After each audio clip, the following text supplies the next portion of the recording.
good. We'll call the meeting to order. Roll call, please. Councilmember Chan. Here. Councilmember Davies. Here. Councilmember Smith. Here. Mayor Pro Tem Power. Here. And Mayor Davies. Mayor. I'm sorry, Mayor Court. That's all right. You can leave it alone. Okay, everyone is present. Thank you. Yeah. He's working. Who's you? What's his name? Oh, you reach over? Yeah. His name? Yeah. Bishop Eisenberg's given them. Oh. Okay. Okay, will Bishop Eisenzimmer please come forward for the invocation?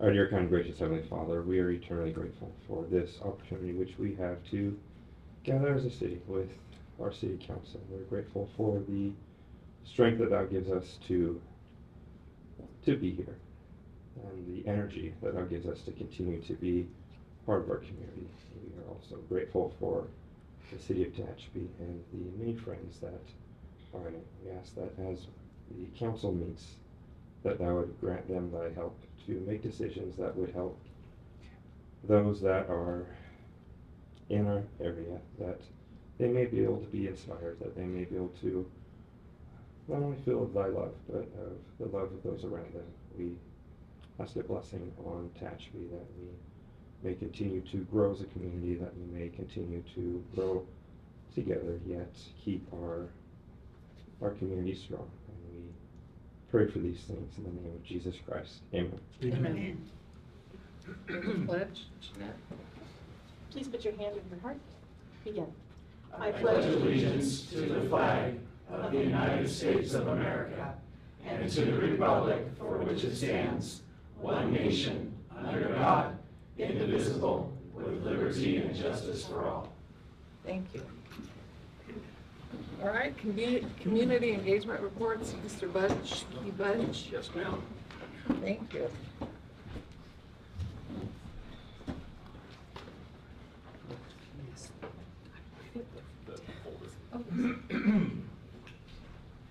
Good evening, Mayor Pogencourt, Council.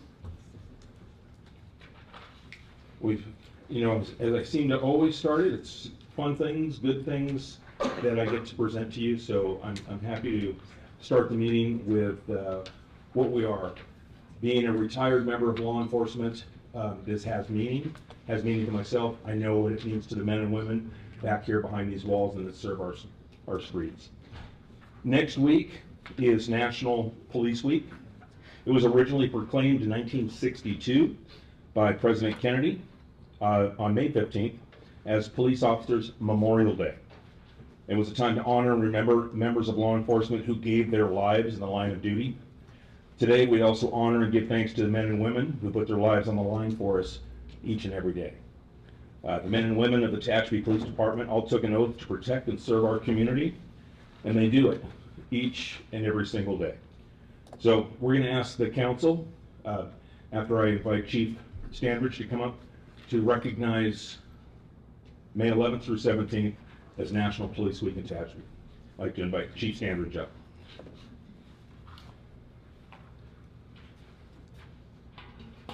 Evening, Mayor, Council, City Manager.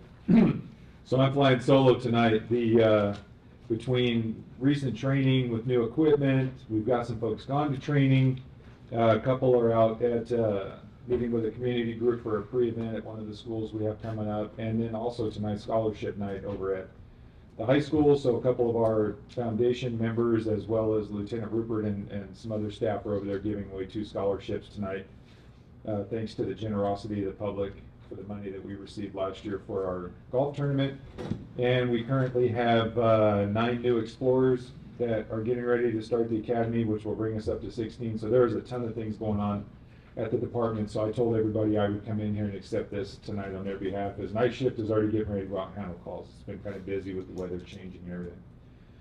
So next week, is Police Week, and I know our department knows how much they're appreciated by the community and council.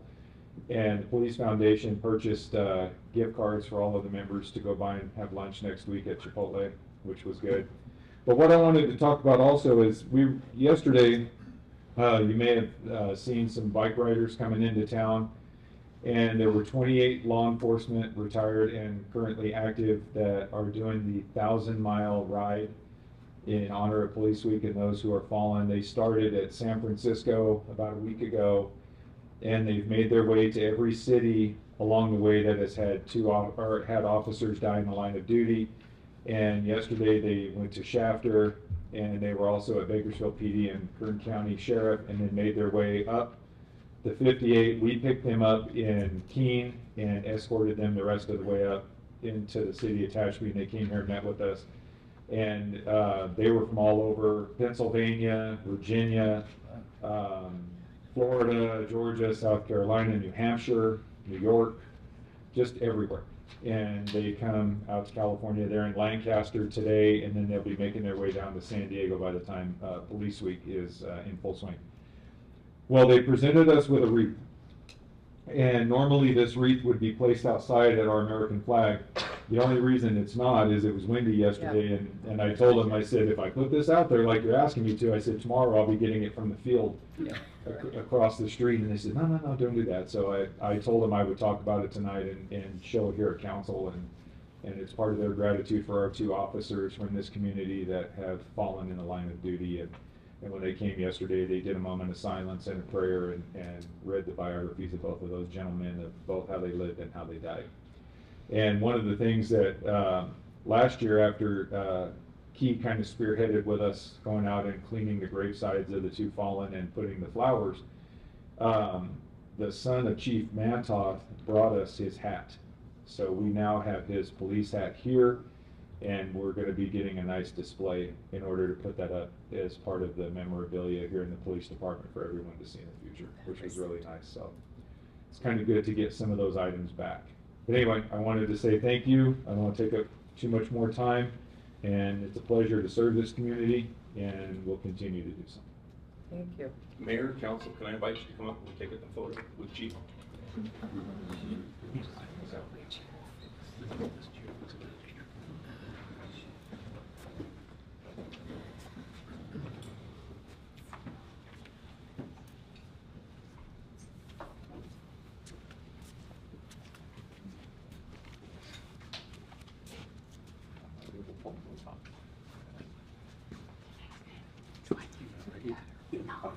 Right there.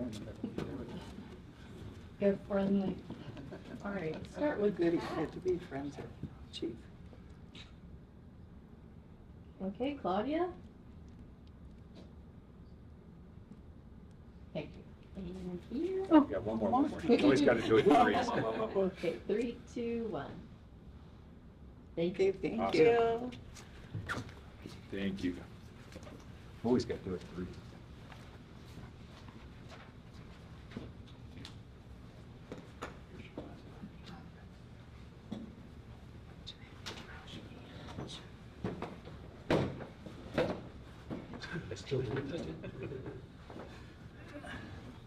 Okay, consent agenda. All items listed with an asterisk are considered to be routine and non-controversial by city staff. Consent items will be considered first and may be approved by one motion if no member of the council or audience wishes to comment or ask questions. If comment or discussion is desired by anyone, the item will be removed from the consent agenda and will be considered in listed sequence with an opportunity for any member of the public to address the city council concerning the item before action is taken. Staff recommendations are shown in caps.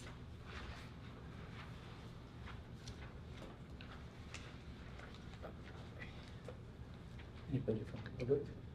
Do we have any Questions? comments, They wanna- questions from the public? Council? Okay. We have a motion? Motion to approve as prepared, Second. presented. John, Yes. Davies, Yes. Smith, Yes. Power, Yes. and Pogencorn. Yes. It's a 5-0 vote to approve the consent agenda. Okay, we have business, would be Tori and Mary Ann. We have audience. We're gonna go to Oh, public I'm comment sorry. first. That's okay. Where are we down here? Right here. I thought that's what we were doing. I'm sorry. Okay, public comments? Claudia. Claudia Elliott. This is more of a question about the agenda. So on number 13, you have Prop 218 ballots? That's a question, I guess. So I was just a little confused because we all got our water bills. We know there's a Prop 218, a couple of them going. But the agenda doesn't reference Prop 218.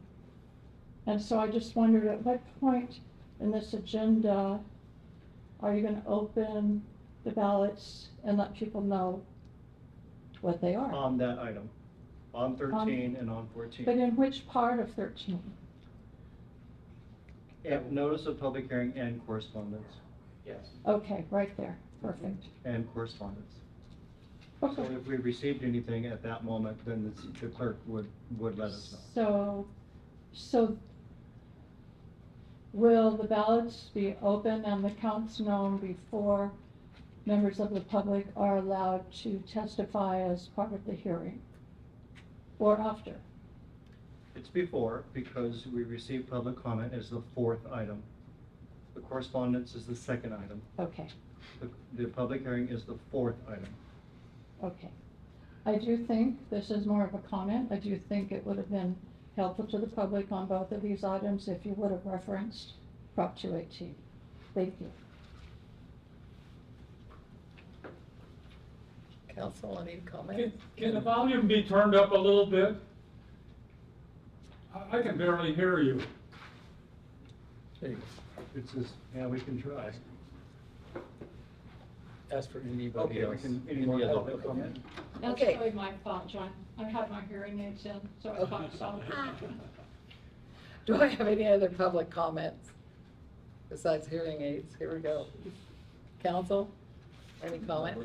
No. Okay, we have business, Tori and Marion.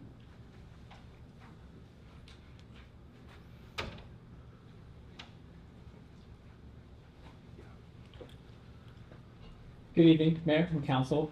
Corey Torres with Parks and Rec, and we have Sadi Diaz, Recreation Manager for the Tehachapi Valley Recreation and Parks District tonight.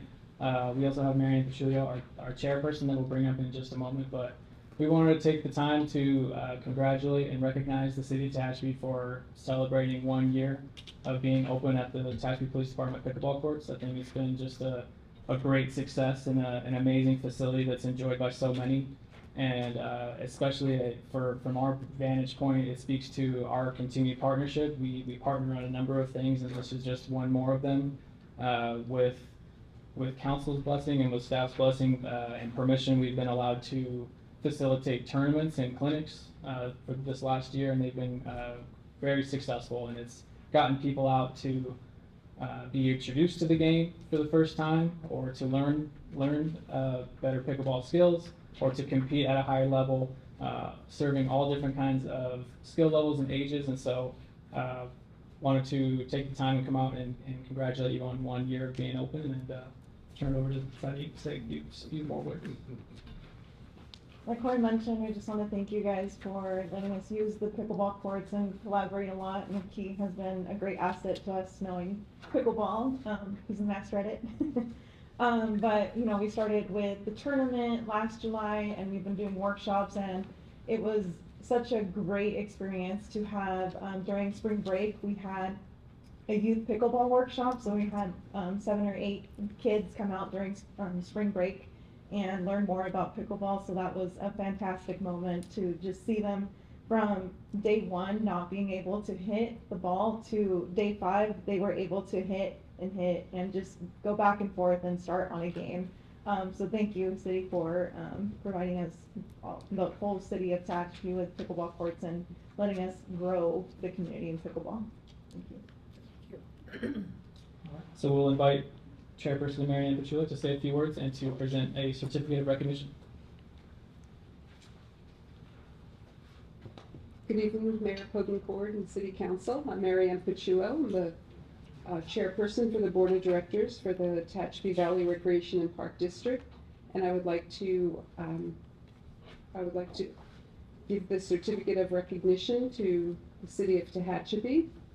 The Tehachapi Valley Recreation and Park District wishes to recognize and congratulate the city of Tehachapi for its 1-year anniversary of opening the Tehachapi Police Department pickleball courts.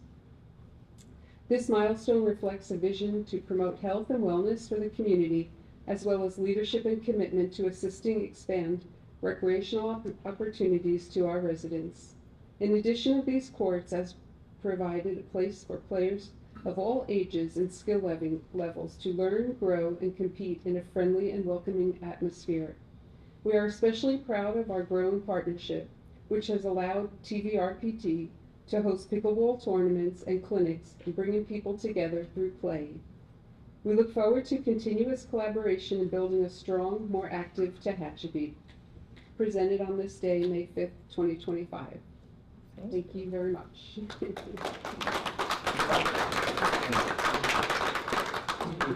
Marianne, go ahead, invite you here. Mayor Pokencourt, you are the original PE instructor that's brought pickleball to Tehachapi. Would you accept this? And let me just say on behalf of the city, this last year of working together, gone through a lot of iterations, throwing ideas back and forth to see what works. Great team that TVRPD has, and so the growth of what's going on is, it's a true team effort. So thanks to TVRPD as well. Corey? Sorry. Come on.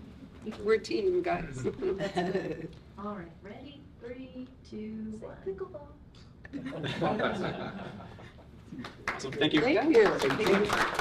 I taught pickleball 35 years ago, long before it was ever popular, and ran it with badminton, volleyball, and pickleball because it was a good indoor sport, and also the court was smaller. It's like a mini tennis, and so for older people, and I know they're having more injuries because of it, but it's a great little sport. So thank you so much for having the courts. We've even talked about putting more in. So we'll see what happens. Way back when, Corey. All right. Good. Okay. Perfect.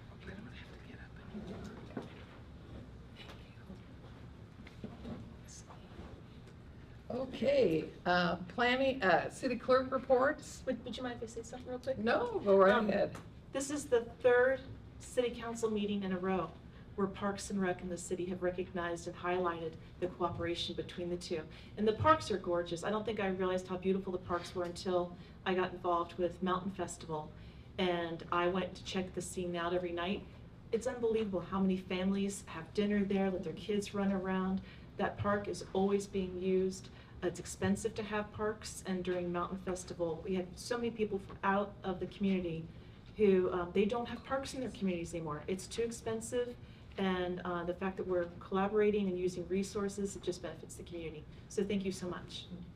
They've also taken out swimming pools, so, yeah, it's very interesting. All right. So they have water parks. Okay, city clerk reports. Okay, Mayor and council members, tonight I have a planning commission appointment. We have 3 planning commissioners with terms ending here in June. That would be Steve Hamlin, Daryl Christensen, and Kelly Ryan. Kelly Ryan, as you will remember, was recently appointed for a short term because she was filling in a vacancy that was created at the end of the last year. So her short term was very short. So tonight what I'm asking is for you to direct staff to advertise for the 3 appointments. The term will expire in 2029, June of 2029. We'll advertise and bring back prospective applicants to you in June for appointment. Thank you. So my recommendation is direct staff to advertise for 3 positions for the Tehachapi Planning Commission with terms to expire January 30th, 2029. Do you have any questions?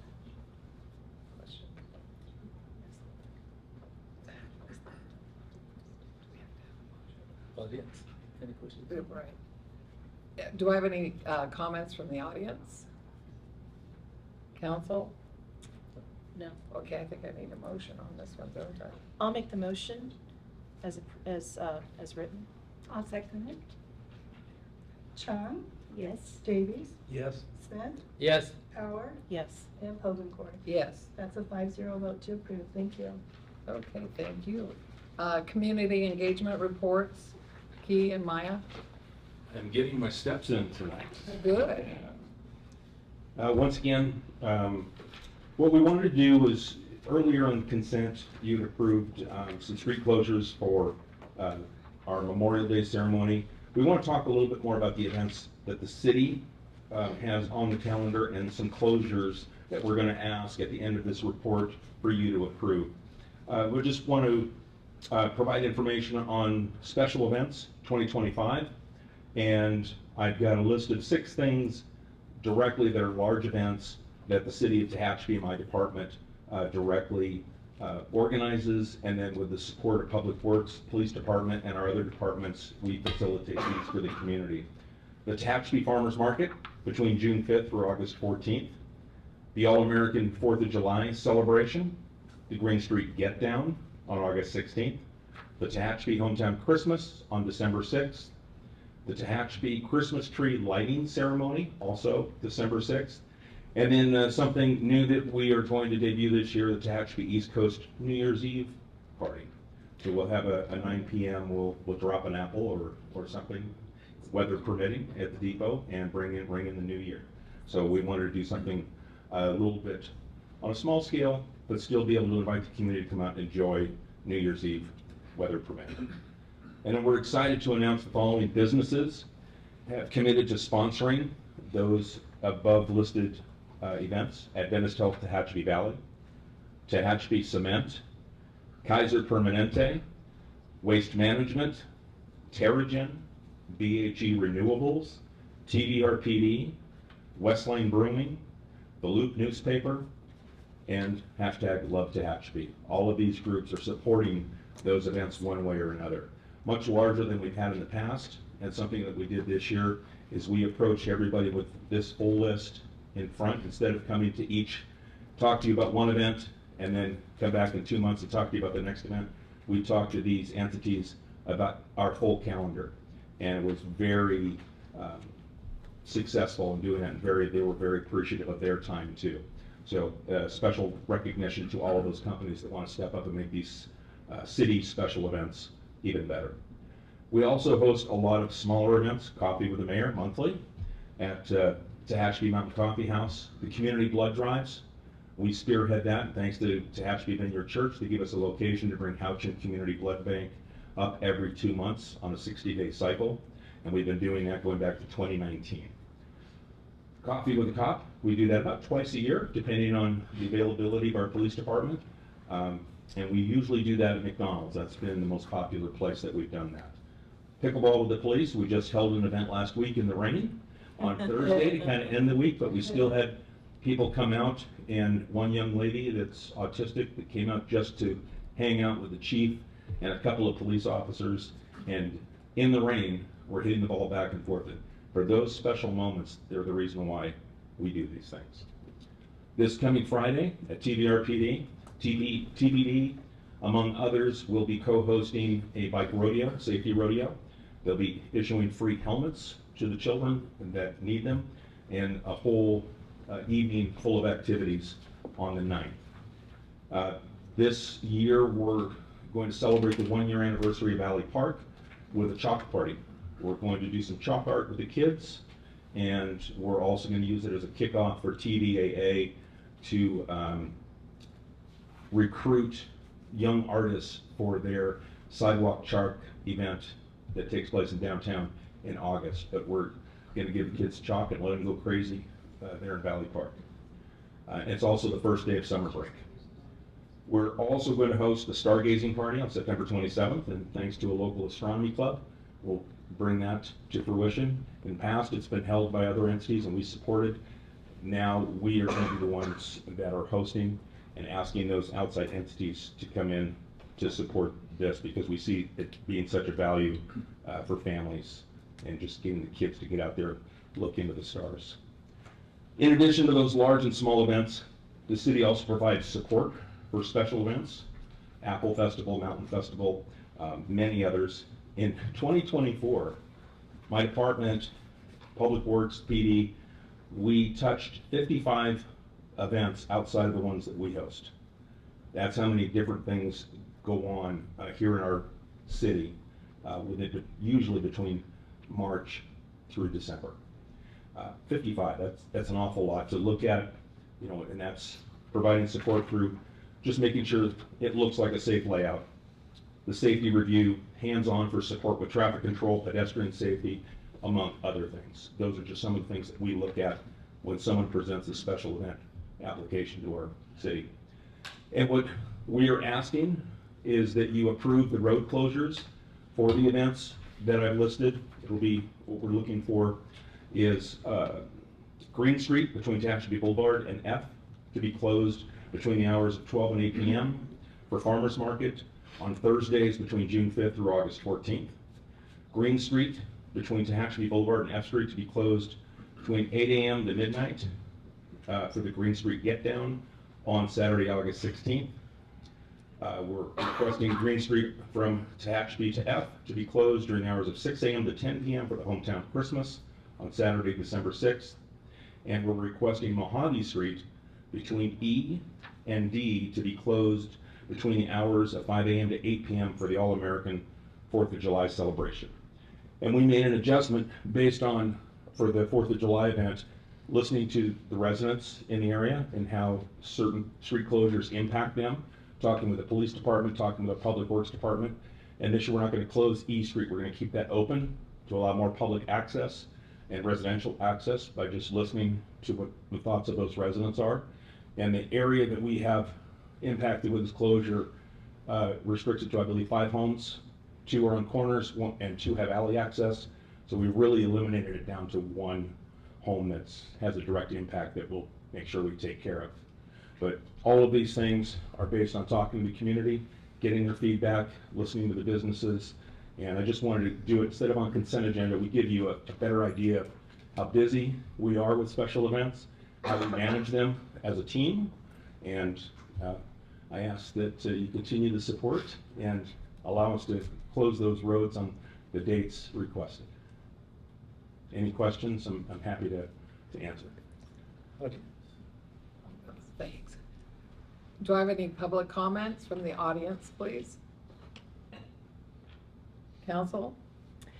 I have a notation. I'd like to, I think it's great being proactive instead of reactive. And it also, with that much activity that you have, it doesn't fatigue your public works guys. So I think it's wonderful, and I highly encourage organizations that you work with to do the same, because I know they have the same 3 events or 4 events or even 2 events. That way they can do it in a year at a glance. That would be very, very nice for for your team.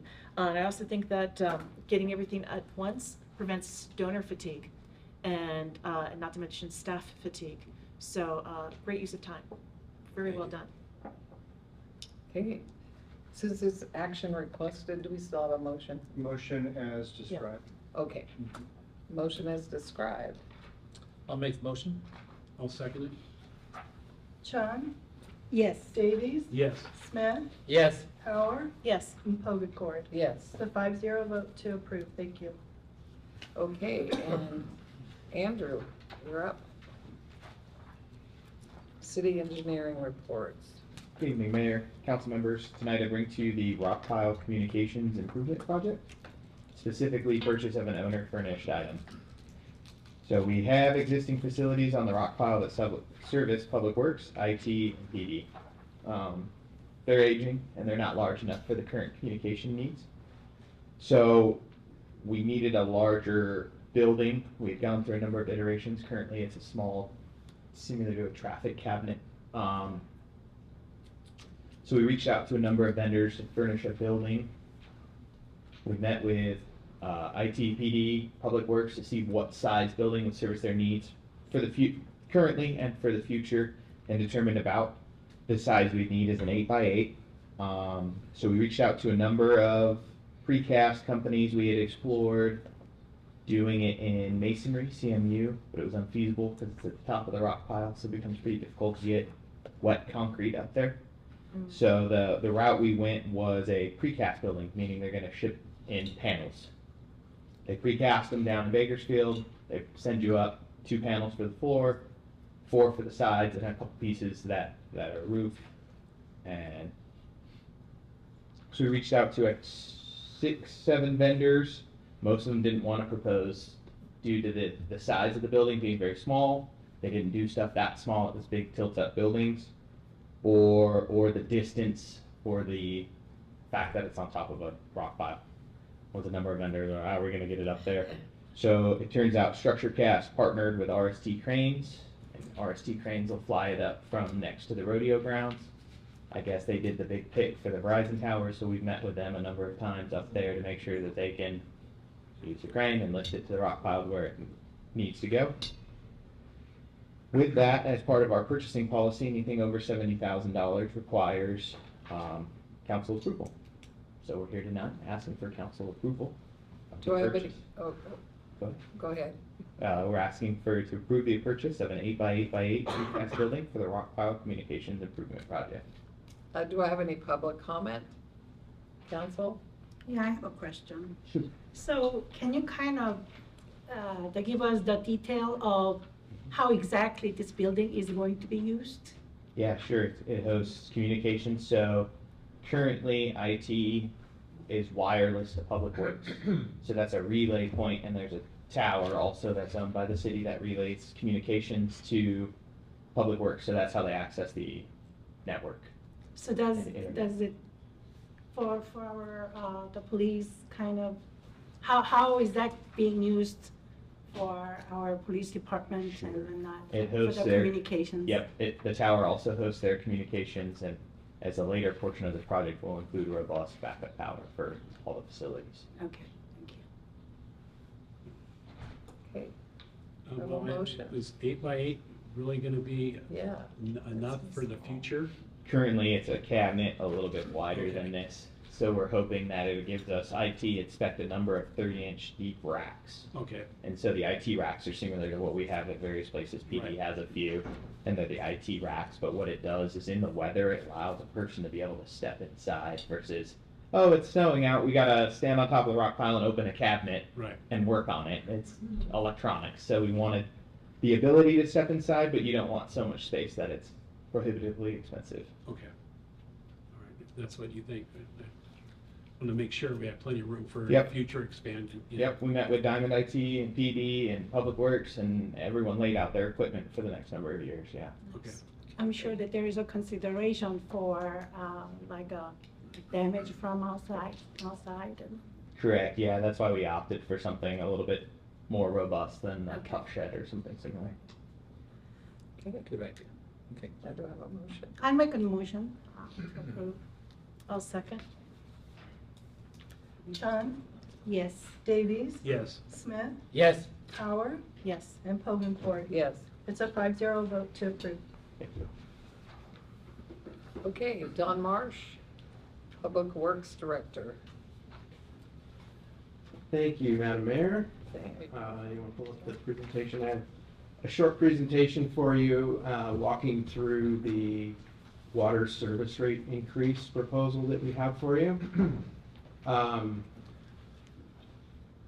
You can, if you would, go ahead and open the public hearing.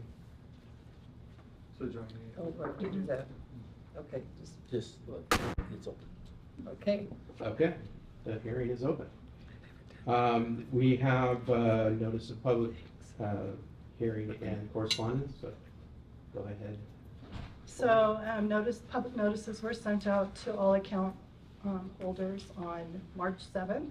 And as of right now, we have received 50 protest letters. Okay. I will note that the Proposition 218 process does allow for protest letters to be submitted until the close of the hearing. So as we go through this, before the close of the hearing, people can submit protest votes for that. And in addition, just as a side note, I'll mention this later as well, that oral comments are not considered a protest vote. So you certainly can consider those in your approval or disapproval of this item, but it is not a protest. Oral comments are not a protest. So just just to point that out. All right, so when it comes to water service rates, a little bit of background. We've had numerous large maintenance projects over the past few years. The Mojave, Denison, and Wallstrom wells have all been rehabilitated. Those wells, to pull the well and pump and have it rebuilt is anywhere from $100,000 to $150,000 for each of those. We've had some major water main replacement projects, Cherry Lane and Denison main replacements. Those were extremely expensive, several $100,000 each for those. Those were not really elected projects. Those were required projects because of multiple breaks and those kinds of things. Also, coming up in the future, we have several large maintenance projects planned. More preventative maintenance on our wells to make sure that they continue to operate reliably. We have the Snyder well that we are planning on bringing on back into service into the city production. We have an interconnection project with the Mojave and Snyder and Denison wells with the new pipelines for those wells. And then we have some modifications to a couple different pressure zones within the city. So all of these things cost money and are really not just elected projects that, oh, these would be fun to do. We need to keep the engineering department busy, so let's come up with some water projects. These are all projects that are needed to be done to continue to have a reliable water system for the city, as well as remain in compliance with all the state requirements. So I don't want to lose sight of that there are a lot of requirements that we're forced to comply with from the state. So we did a rate study back in 2015. It's been a while, 10 years. And included in that, fortunately, we did have a consumer price index increase each year, which has helped, but it's really not kept up with the cost of continuing to maintain our aging system. So that's another key factor, is that things are getting old and requiring additional maintenance. In that, and we'll talk a little bit about this in more detail, but within that 2015 rate study, the rate structure included a two-zone system where residential rates were billed at two different rates for zone A's and zone B's. And then in addition to that, it established a base rate for those zones and then a quantity rate. So you paid a base rate, and then depending on how much water you used over that base amount, you paid in addition to that. So just a side note that industry best practice for rate studies is approximately 3 to 5 years. As you can see, we've significantly gone beyond that. So I would like to, at this point, introduce Monique Roberts. Monique is an engineer with AECOM consulting company that we hired to do the rate study for us, and she's going to come up and talk through some of these slides for you. So hit the right one to go forward. Okay.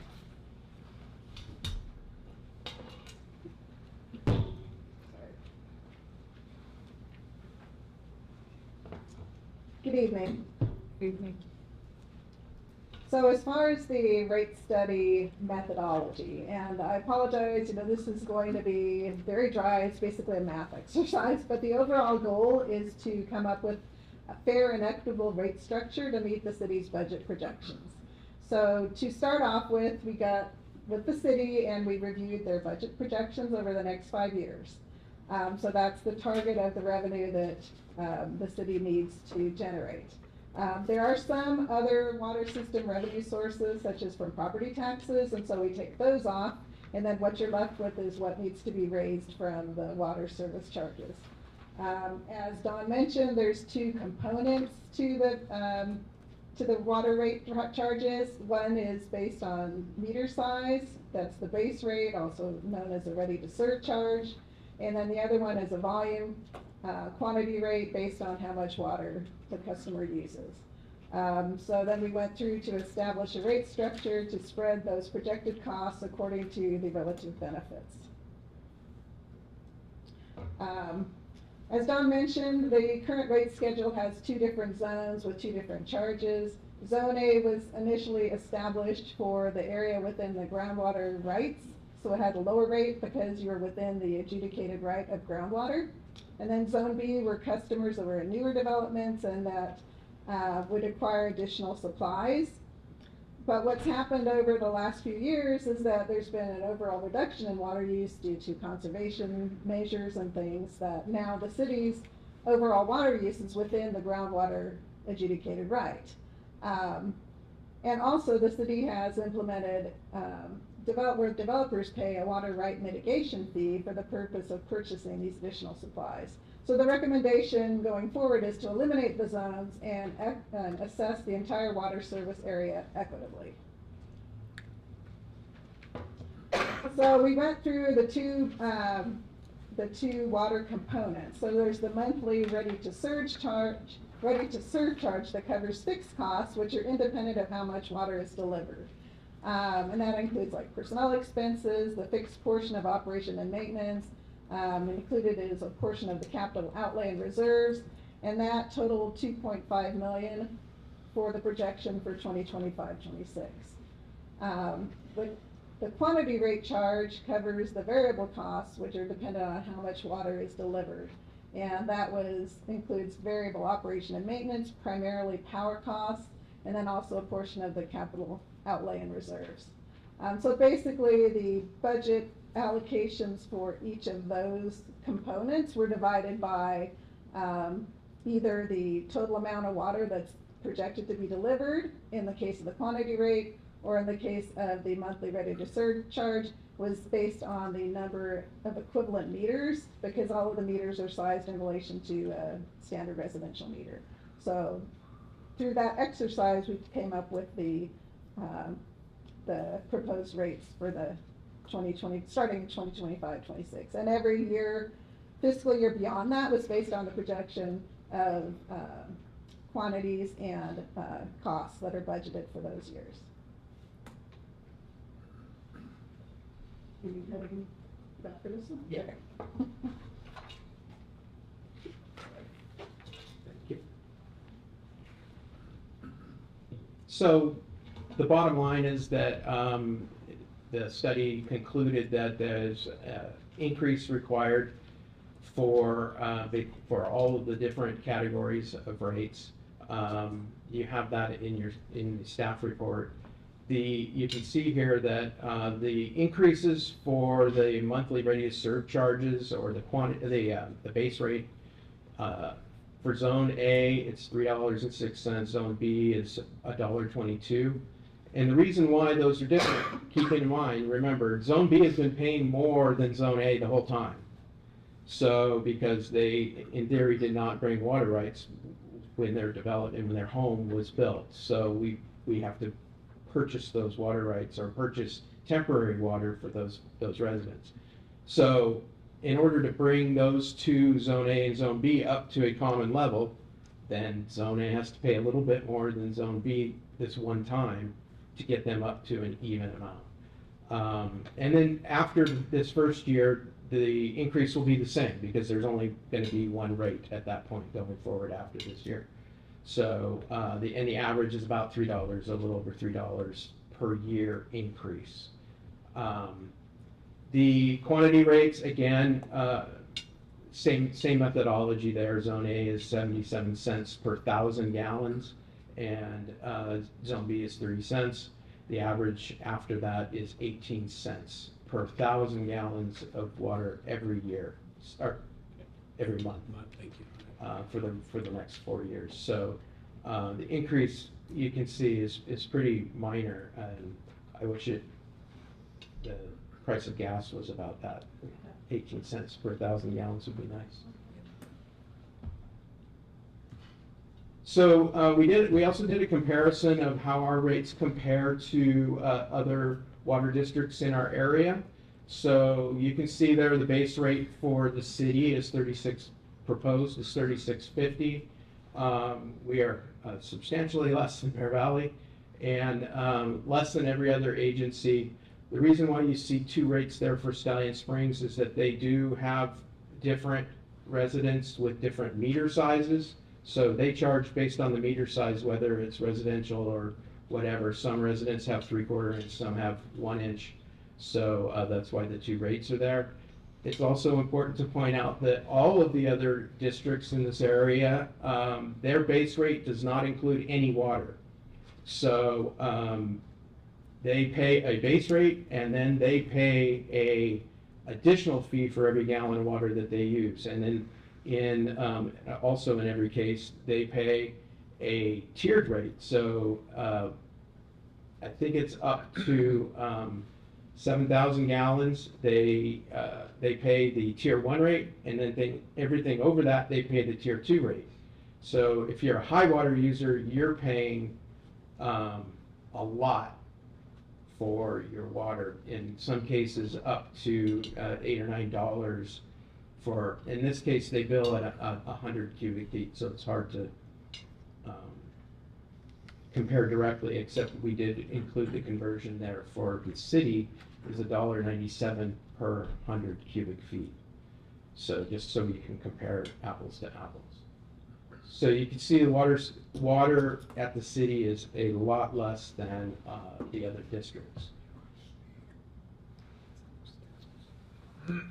So that concludes my presentation.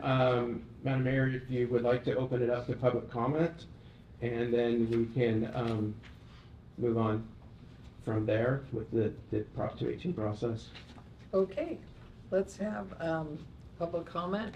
Anybody in the audience? We do have David Warden who would like to speak. Dave. Good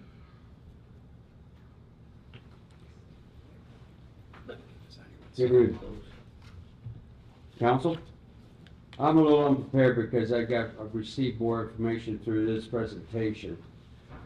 But talking with the constituents, I'm in the district with the mayor, with Joe Polkport, and within our district area, the majority of the constituents in her district have voiced their opinion, and they've asked me, as Ms. Polkport has done today too as well, to come and speak before you folks. I wish I had more. I wish I had this information earlier so I could be more prepared. But you know, dealing with the water rights, or not water rights, but the water use increase. You know, we are still the same. The only thing that's different is the new developments. And from what I've heard from our neighborhood is they are concerned for why are we impacted when we've been here for 25, 60 years, you know, ever since that development was built back in the 60s and 50s here. And why are we in this position when the new development's here, when that should have been all integrated within the process of building and setting forth this new developments up here? So why are we procuring all this as well within the new water rates? Because everything's still been the same. There's nothing been modified or adjusted except for maybe a few new homes that's been rebuilt, you know, due to circumstances, fire or personal. So on that note there, I'm just presenting this just on the water. Like I said, I don't have the information, so I just want to bring that to your attention that a lot of folks in our area are concerned about that, and that's why I brought up the to oppose that water rate increase. I'll have further discussion on the sewer when that comes up in the agenda. Thank you very much. Thank you, Dave. Any additional comments? No comments. Just additional public comment. Claudia? Yeah. I just wanted to be humble and polite, but I don't know everything. I just know that the water was increased $12 in January from what it was before. It was like about just about $100. It went up to 112. Now they're going to raise it again. I don't keep track of everything, but, you know, you talk about $1.22 or 3.06. I think if we had to, we could manage that, but if the water keeps going up, $12, I mean, that's a lot. You know, I've lived here for 15 years and everything goes up. Your average common person that works just an average job, your common people, they're not making any more money. You guys get a raise, we don't. Okay, I think that, you know, I don't know where the $12 increase, what that was from, but that needs to stop. You know, he's talking about $1.22, 3.06. I don't want it to go up to begin with, but I think I could handle $3 if I had to, but if it jumps up $12, I think somebody's greasing their pocket. A lot of people. I think I'm looking at them. Look at me. Just saying. When we talk outside, don't ever accuse me of anything. I'm not greasing anything. I Don't said, ever I accuse think a me lot of people are getting their pocket greased. And that's about it I've got to say. Don't want to offend you too bad, but like I say, humble and politely, that's about it. Okay, thank you. Claudia? Then Dawn, you can. Thank you. I cannot talk as fast as Corey Costello is when he gets into broadcast mode, but I'm gonna try to keep in my 3 minutes. Claudia Elliott, I live in the city. I wish I knew which water rate zone I lived in, A or B, but I do not know. Do you guys happen to know? A or B? I'm A. We don't know. It's not on my water bill. I thought it might be, but it's not. It's on. Where is it? Show me. Because I looked and I looked. Where? Are you, am I using my time right now? It's fine. I'm fine.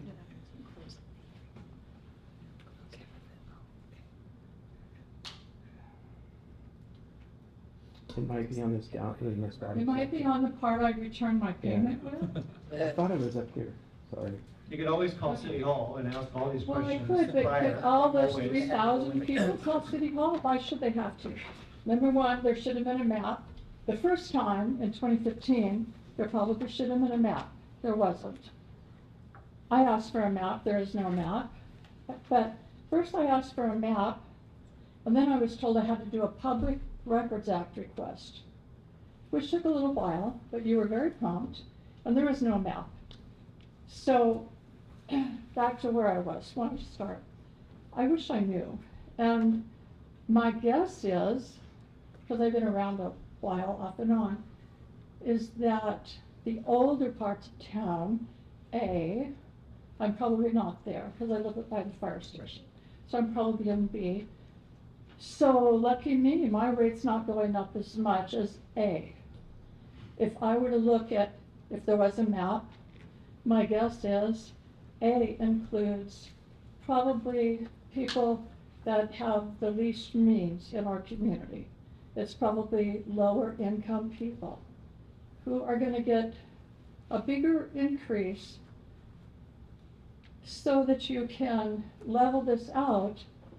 But the reason the other people were paying more was because they hadn't supplied the water rights that Group A did through all those years. So that makes no sense to me.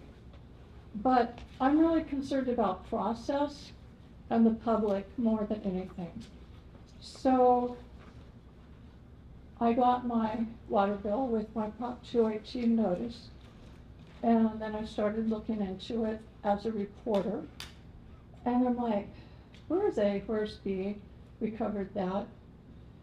But then I said, okay, we have this AECOM report was produced, it's dated January. This is now May. This is the meeting, you're gonna consider it and raise the rates. And you need to do that probably because the budget's gotta be developed real soon. So, deliberation. Deliberate and deliberate are spelled exactly the same, but they mean two different things. So, your job is to deliberate in public. And what that means to me is that I expect that a big policy decision like consolidating water rate zones would be deliberated. But this is what I found. I'm not good at this. You're going fine. Doing fine.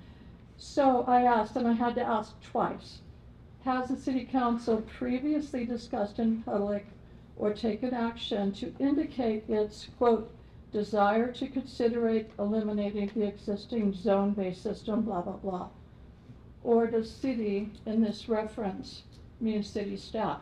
That's from the AECOM report. The AECOM report says the city wants to do this thing. So months ago, the city wanted to do this thing, and now you're told this is what AECOM has recommended. And I'm sorry, I think some deliberation needs to happen tonight. This isn't quite right. First of all, why did it take, like, you know, I asked also twice, I asked your spokesperson a while back, is the city council going to consider the water rate study before the public hearing? He said yes. I said, I should rephrase that.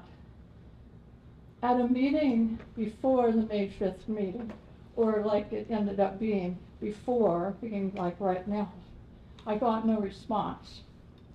So I'm concerned about process. I'm concerned about the public. A few people are here. I suspect, you know, other agencies, I have seen them review and consider the, excuse me, review and consider the water rate study at one meeting, and then they send out the Prop 218 notices. That is not legally required. It's a real good practice, because then the council might have been the people that told AECOM, yeah, let's do this. Instead of this being put before you, I have to say, deliberately, perhaps. I understand nobody wants a Prop 218 hearing to go upside down, except maybe the county last year. They seem to have invited that one. But I get it. I have no objection to an increase in water rates. How nice that people that live in the older, poorer area of town are going to help subsidize my increase, if you want to look at it that way. Am I done? Thank you. Dawn. Let me reiterate or clarify a few items. There was a sewer rate increase in January. There was no water rate increase. Sewer rates increase every January 1st based on the CPI, and it was $1.86, something like that. It's the 3.2% CPI. There was no water rate increase. Water rates increase on July 1st of every year. As a reminder, on your utility bill that you receive, that includes water, sewer, and trash. So there was an increase for the additional can for trash. For To add, green waste. there is a recycling also. And recycling, yes, thank you. So just a point of clarification, there was no water rate increase. We followed the Proposition 218 process for notifying the public on this. If you recall, the timeline was that we did complete the study in January. We took the month of February to get ready for the Prop 218 process. Believe me, it's very time consuming and very specific on the time frame. And we issued the public notice for the Prop 218 process on March 7th. So it took us basically a month to get ready for that. And to be clear, the Prop 218 public notification process, we utilized the monthly billing to distribute those public notices. We can only do that once every month. So we couldn't do that on February 22nd or February 12th. It has to be done on the billing cycle. So we certainly were not ready at the beginning of February, so we got ready for the beginning of March. That was the legally required notification process. At that time, the rate study was published on the city website. Council had access to that just like all of the other residents. So We follow the process that's outlined by the state. We even utilized city attorney and a consulting attorney through RWG to walk us through that process on how to make sure that we follow the law, that all the requirements of the law to get to this point today. So I would be happy to answer any questions, or is there any other public comments that, if. I just want to say that I was not questioning that the law was followed. I believe the law was followed. I think that you certainly could have done a second mailing. It didn't have to go out with the water bill. Golden Hills sent out separate ballots. They didn't just stick it in with the water bill. That wasn't the only way you could do it. My concern is that this is a big policy shift, and it's just sort of being slipped into this report, and I'm sure hoping there'll be some deliberation. Thank you. Okay. Okay. You would like to, unless there's any other public comments, we can close the public hearing. Any other comments? And then I'll close the hearing. Hearing closed. Council comments? Before we get to that, Okay. sorry, That's I'd all like right. to the clerk to count any additional votes that have been. We didn't Yeah. receive any additional. Okay, so 50. It's 50. Okay. Then, staff's recommendation, it's a rather lengthy one, so, staff recommends that the city council of the city of Tehachapi adopt a resolution declaring the following. Written protests with respect to the proposed water charges have not been presented with a majority of owners of the parcels subject to the proposed water charges or tenants of such parcels directly responsible for the payment of the charges, and therefore no majority protest vote exists. All protests and objections to the proposed water charges are hereby overruled. The city council hereby approves and adopts the proposed water charges in the amounts and on the effective dates as set forth in the rate schedule attached as Exhibit A. So that's attached to your staff report. And if you don't think that we consulted a lawyer, all you have to do is that recommendation. You can tell that we consulted a lawyer on that. So anyways, that concludes my presentation. I'd be happy to answer any questions that council might have. Do I have any council comments? I have comments. So since I have worked for the finance department, and I do know every budget time it's very painful just to cut costs, you know. And I visited before the meeting, I visited the budget. And the water fund, there is a, the operational funds, there's a chronicle deficit. That is very dangerous, everybody, because there, I don't know if you remember, it's about a year ago, there was a major water main break in Atlanta, Georgia. It was on national news. The Atlanta, Georgia neglected regular maintenance of their water line. Guess what happened? When that happened, they were not able to fix it in a quick fix. They have to do such a major job. So for everyone, water is not subsidized by the tax. It is called the enterprise fund, meaning water we use, we pay for it. It's water purchase price as well as the service and maintenance and everything that is inclusive. However, there is no profit the city takes like other utility companies does. So only profit that I would consider the city would have is it's the reserve that city can build. And city has been very lucky that we didn't have that such a disastrous, the incident happened. And I live in the city, and I am, you know, I'm just like you guys. I do not want any, I'm retired, and, you know, I want to fix things. I would like to say that. And all the prices getting increased. And I checked how each year increase happen, it's about 8.8% every year. Well, if you look at CPI, and I questioned, what if there is a great inflation happen and it's exceed 8.8?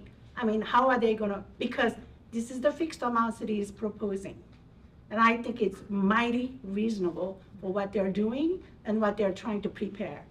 And I know there are person may have the question on the process of how we did it. Yeah, that's something that, I'm gonna leave it up to the staff. However, the importance of this, the staff is taking preventive measure. And I mean, I do appreciate it. And I do know, and I heard about what happened at the Bear Valley. The residents were screaming out loud, but we all need water. We all need clean water. In order for the city department to do that, they have to maintain and they have to fix the stuff before the big thing happens. So, as much as it is very painful for everybody, it hurt their pocketbook, but it is what it is. And I don't think it's outrageous the way the city is, proposing the increase, because no matter what, we've been paying CPI every year anyways. So it is a little more than what CPI might have, dictated. So that's my input. Yeah, thank you for your comments. I will also, we've talked about this, but just for everybody's benefit, we did discuss the possibility of including a CPI increase every year, or maybe even just beyond the 5 years. And my personal feeling was that I did not want to use that as a crutch or a reason to delay the next water rate study. I want to incentivize or force the water department or the public works department 4 years from now to do another rate study and to relook at this. Honestly, that's the reason why, and no criticism to my predecessors, but it was very easy for us to not do an updated rate study because we were getting CPI increases and we can just live off that for a while. But as you can see, and as you mentioned, our budgets are negative because we have not done this rate study process. So that's why I think it's important for us to do this every 3, 4, 5 years and update our forecast for what rates need to be, as opposed to just hope that CPI is enough and just live off that. So, thank you. Could you go into more detail or regarding the rate increase for Zone A and B? Because there's the appearance that A is now subsidizing B's not going up as much. A is going to increase to a certain level. B is going to not come up as much because they're already paying more. And we're not using we don't have a need for a Zone B anymore because the residents have conserved water where we now are using what's in our water table. Is that correct? Could you, am I accurate in saying that? I mean, yes, you said it. That's the reason. Okay. But it could appear that where the grade A players subsidizing of rates or anything like that. The bottom line is that Zone B has been paying more than Zone A since its inception in 2007 or 2015. It's not clear exactly when the zones were created, but yes, the reason why Zone A is paying the increase is slightly more than Zone B is because Zone B has been paying more all along since the last 10 years plus. So the increase is slightly more for Zone A to get them to a same rate. Paying for water out of our local table versus importing. Yeah, so the reason why we can get rid of the 2 zones and go to a single zone is because of 2 things, as we said, and Monique said it, because the residents have been conserving, and so we have lowered our consumption rate from where we were in 2015. We use less water now. And then in addition to that, we have purchased water rights. So we now have more water rights than what we consume on an annual basis. So that's a good thing. So we don't need to go out and lease water every year for those residents that did not bring water with them when their house was built. And it should be pointed out that when a new development comes in, they have to provide those water rights because we're pumping out of this basin. We've all been here a long time paying our bill for that. Now, if someone else wants to come in and use that water, they've got to have the water rights to pump it and not put it on the backs of people who've already been here. Yeah, so if they've got the water rights to use it, that's where that's coming from. So developers are having to pay for any increased demand on our system. Yeah, to be clear, the Zone A and Zone B was created because there were already homes established and built that did not bring water rights with them. So as a result, the city had to lease water to provide them water. At that time, we were using more water than what our water rights were. And so that's why the zones were created. The situation is completely different now because, like I said, we've done a great job of conserving and we've done a great job of acquiring water rights. So the water landscape is completely different now than it was in 2015. So. I have a question. So maybe you could, well, public hearing is closed, but if you want to hear the public again, you'd have to open it up and ask her to come to the podium. It's not a comment. I'm just. Well, whatever you want to say, we want you at the podium so we can get you on recording, only if the council wants to hear it. Public comment is I think closed. it's important. We don't have I do a too, crowd I here. do too, but I want to make sure we follow our protocol and get it on recording. Sure, it'd be open for another. Okay, we're reopening. You don't have to. You don't have to reopen the public Oh, hearing. go ahead. Thank We you. could I agree. don't want questions from the seat, okay? I Thank have you. a question. So I understand new development, in quote marks, such as Sage Ranch, a big master plan has to come in with whatever you said. But With their own water rights. Or there's Or they have to pay alternatives. for the purchase of. So, but this isn't about Sage Ranch. Okay. This is about all those lots up by Warrior Park.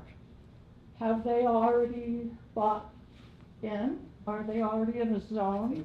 I'm just trying to get clarification on that. Yeah, you're talking about Alta Estates? Yes. Yes, well, those homes those are already pre-approved development. They, part of the approval of that development was that they would pay a fee as the homes were pulled building permits. So there's a lot of homes there that are yet to be built that will be paying a fee as they build. That's part of the water mitigation fee that they pay when they pull a building permit for each individual home. So all the new homes that have been built there over the last few years, they have paid the fee, and the future ones will as well. That includes water and sewer connection fees, correct? Well, it's different than connection fees. Oh, but It's a water mitigation fee Right. specifically for water rights. Okay. To purchase water rights. So that They pay a connection fee as so well. that the existing homeowners are not subsidizing new development. Right. Okay?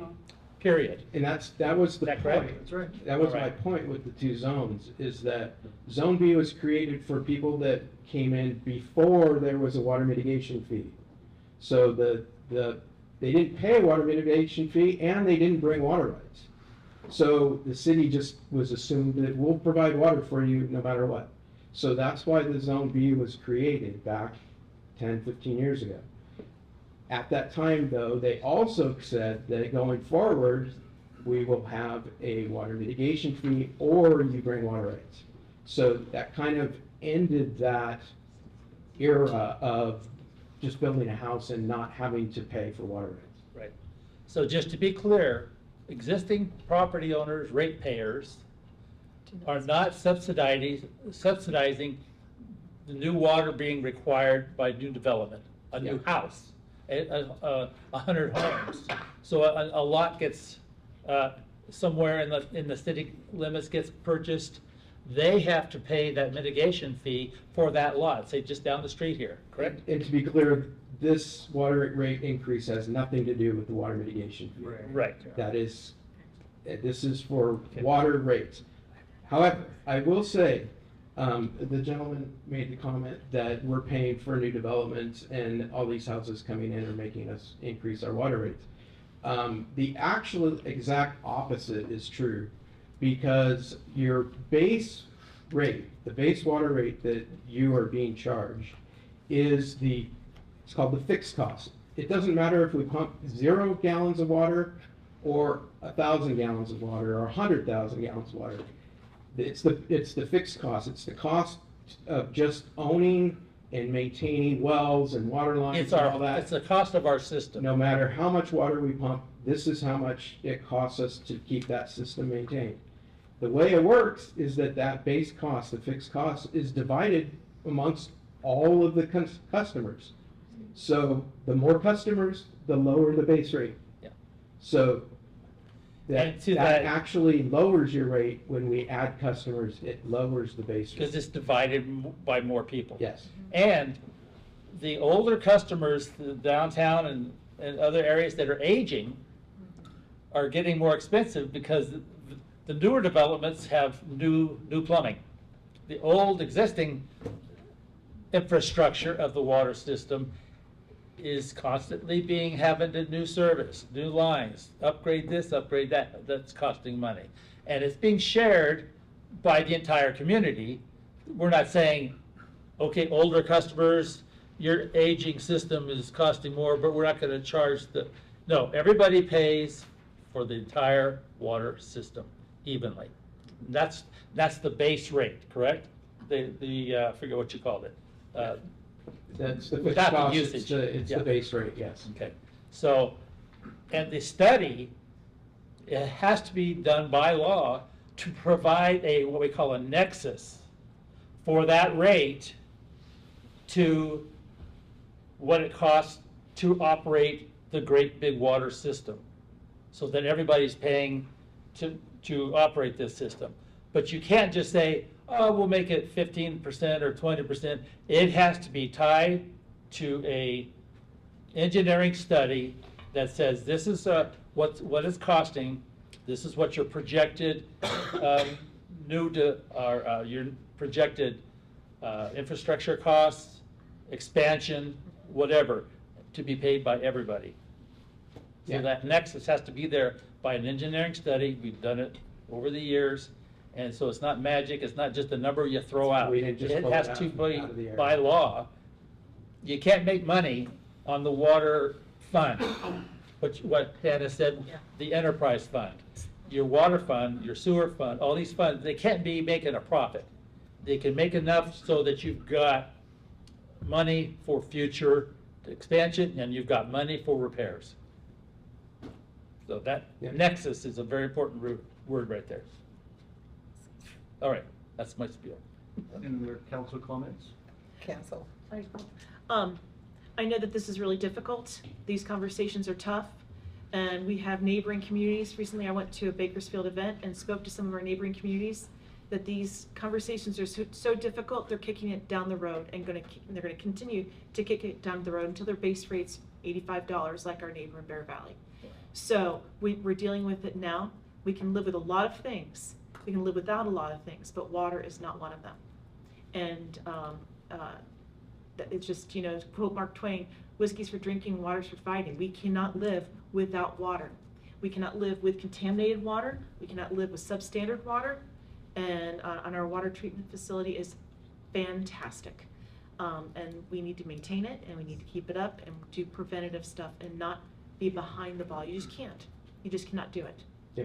And we have a responsibility to serve our community and ensure that the highest quality of life possible that we can provide is done. And that means maintaining our water systems. Yeah, I agree with everybody's comments.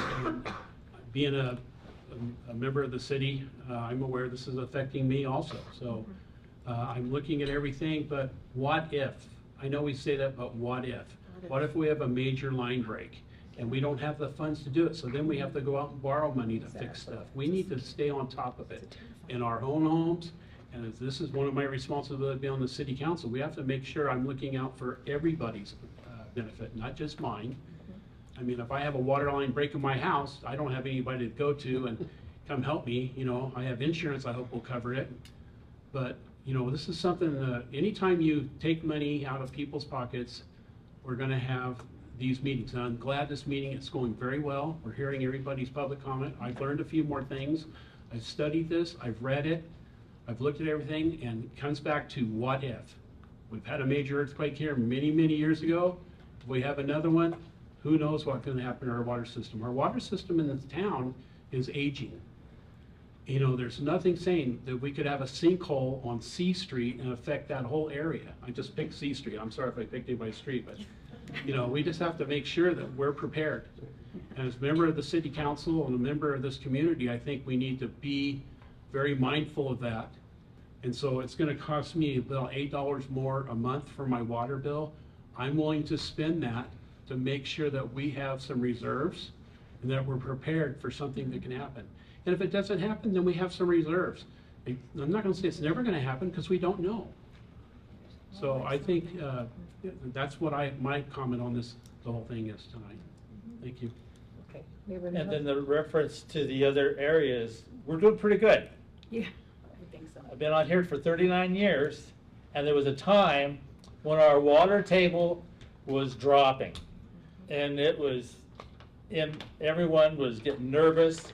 Are we gonna have to import water? But thank goodness, the residents said, we can conserve our water, we can do better. And what you know, our water table came up. We have a very healthy water table in this town, correct? Very. And Actually, I would put that up against any city in California. We're probably as well off or better than almost all of them. which is a good thing. And that has to do with proactive public works, city councils saying, we will make sure that our residents aren't using too much water and they're involved in conservation, and it has worked out.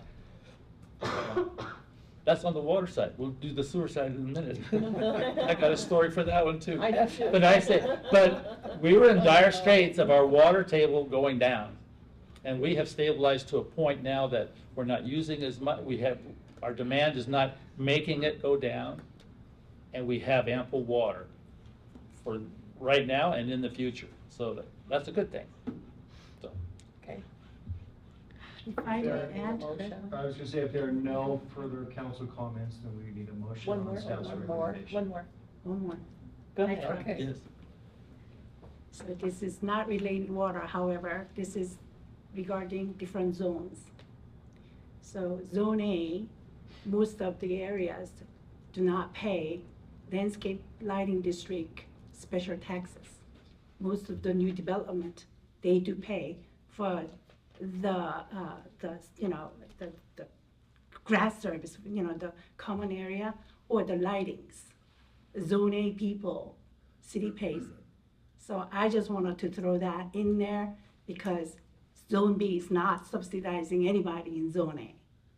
So I just hope that the residents will not feel that way. Okay, we're ready. Okay, motion. I'll make the motion.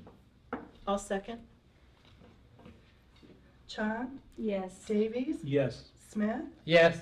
Power? Yes. And Hogencorn? Yes. It's a 5-0 vote to approve.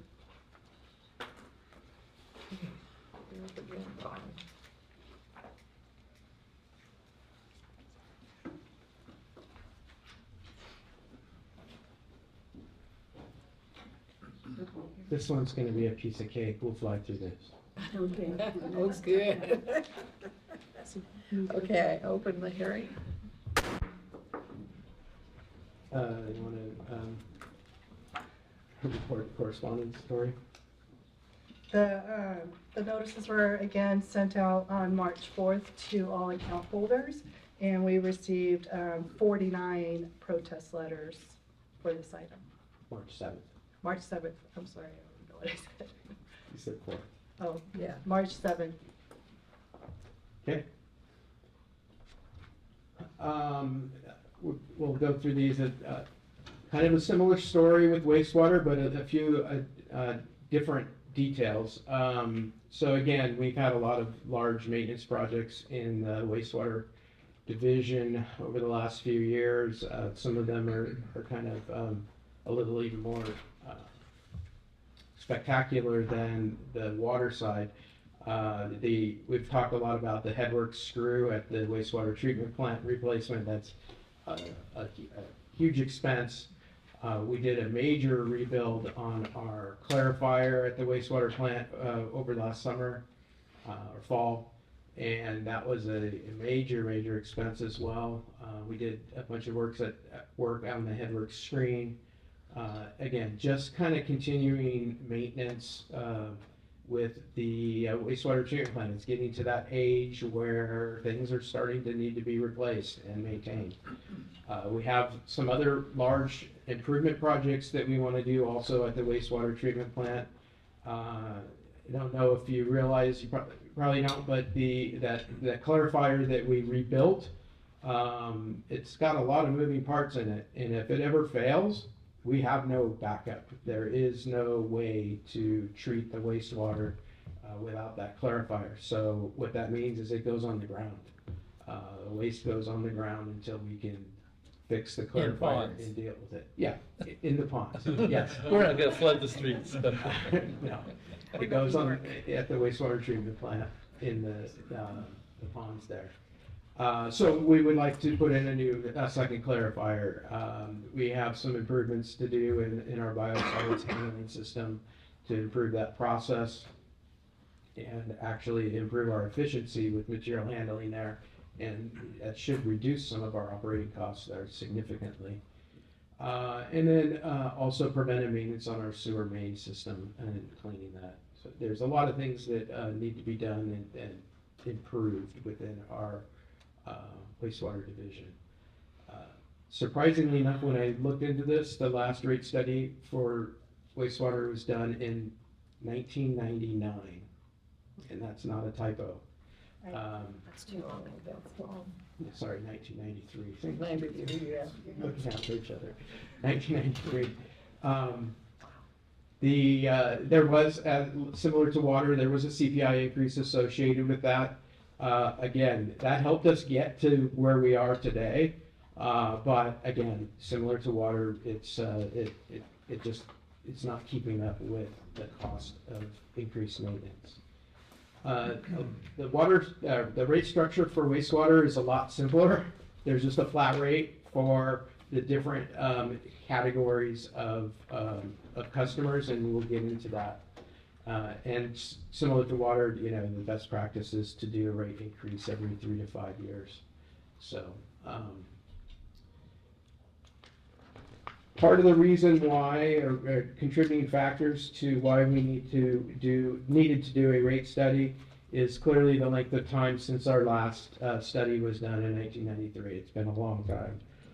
There's been a lot of changes to the wastewater operation and the production of wastewater. The way that people use water is a lot different, and the production of wastewater as a result of that has changed a lot. There are a lot of unfunded regulatory requirements that have been implemented for wastewater division, and those contribute to our continued increasing operational costs. And just our general increases in operation, maintenance, and replacements. And there's a need for some of these capital improvement projects that I mentioned. So I'd like to have Monique come back up and walk through the methodology and the logic behind the rate study.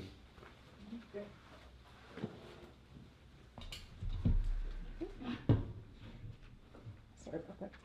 So similar to the water rate study, the wastewater, the goal is to have fair and equitable rate structure to meet the city's budget projections. So again, we took the sewer system operation costs and projected budgets for the next 5 years, and we subtracted out other sewer system revenue sources to come up with the amount that needed to be raised from the sewer service charges. We went to assess the relative benefits to the customers. We're using the same methodology as was used in the previous rate study, and it's based on the projected sewer flows by user type. And then we established the rate structure to spread those costs according to their relative benefits. So we took a look at the sewer flows that were going to the treatment plant. We estimated those using some data from 2023. And single-family dwellings, we are estimating that they're contributing 52% of the overall treatment plant flow. Multifamily units, about 18%. Commercial users, about 23%. The schools, about 7% for the total of basically 0.66 MGD. For future sewer flows, we're assuming a 1.25% growth rate, which brings it to 0.676 MGD for 2025-26. The cost to be collected from the sewer service charges was $3.2 million for that fiscal year. So if you divide the total of $3.2 million by the 0.676 MGD, you end up with $12.97 per thousand gallons for the sewer charge. So then we took that estimated cost per thousand gallons and applied it to the various user types. So single family dwellings were based on winter water use, and that came to about 133 gallons per day. Multifamily is estimated based on 81% of single family dwellings, so it's 108 gallons per day. Schools are based on the average daily attendance, and that is the same as was done in the last rate study. So 7 gallons for average daily attendance, plus 5 gallons for ADA for cafeteria, and 5 gallons for ADA for the gym. Commercial was based on metered water use, the non-irrigation accounts. And those are set up, there's a minimum monthly charge. It's basically coming up with a single family dwelling equivalent for, say, if it's just an office building. So those are based on water use of less than 5,000 gallons. But the bigger commercial users would pay not only the monthly rate plus a use fee on water use above 5,000 gallons. That is a reduction from the 7,000 gallons that is in the current rate study, because there's been a overall decrease in single family use from 1993 of 28%. There's also the fats, oil, and grease program, the FOG program, and that is one of those unfunded mandates. So the city has estimated their budget needs for that. That's charged only to the first food service accounts. It's based on the estimated cost for implementation, which includes the inspections, the permitting, administration, and then that budget was divided by the 80 participating accounts to come up with what that fee would be. Give it back to you. I'd like to make a comment.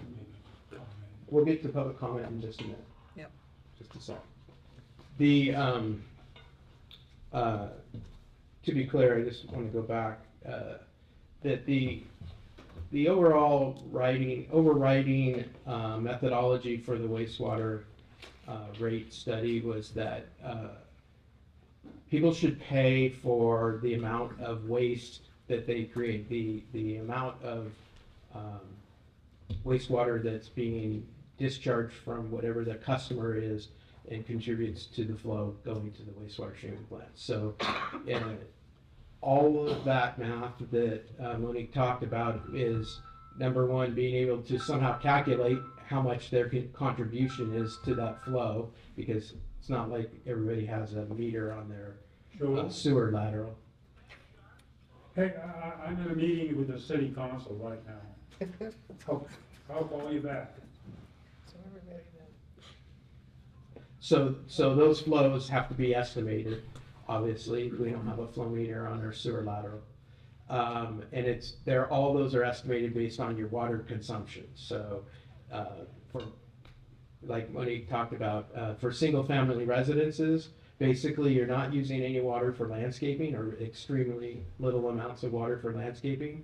So that's why we use the consumption of water during the winter for single-family residents. It's assumed that basically 100% of that water that you consume during the winter ends up going down your sewer, right? Because none of it's being used for landscaping. Okay, you drink a little bit, but ultimately that ends up going in your sewer also. But, so anyways, so that's the methodology, is that you pay for what you use, with what you contribute to the sewer flows. So, again, this is the sewer rate schedule. I know this table is a little bit small, but you have copies of it in your staff report. There's really not much to discuss here. This is the rate proposed. You can see that on the table there, it shows the current rate, and it does talk about that the rate was increased on 1/1/25. And that's the rate that I mentioned earlier in the water discussion that went up by $1.86, 3.2%, and got it to the 51.51. So there's an increase going forward, and you can see those increases there for single-family residences as well as all the other customer types that we have. Okay. Okay. So we can go to public comments now. Okay, public comment.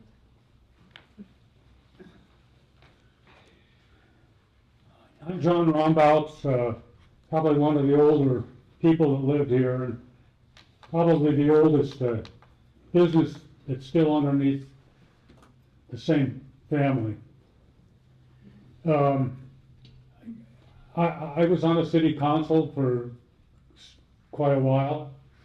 I was mayor, and I was very involved with the water district and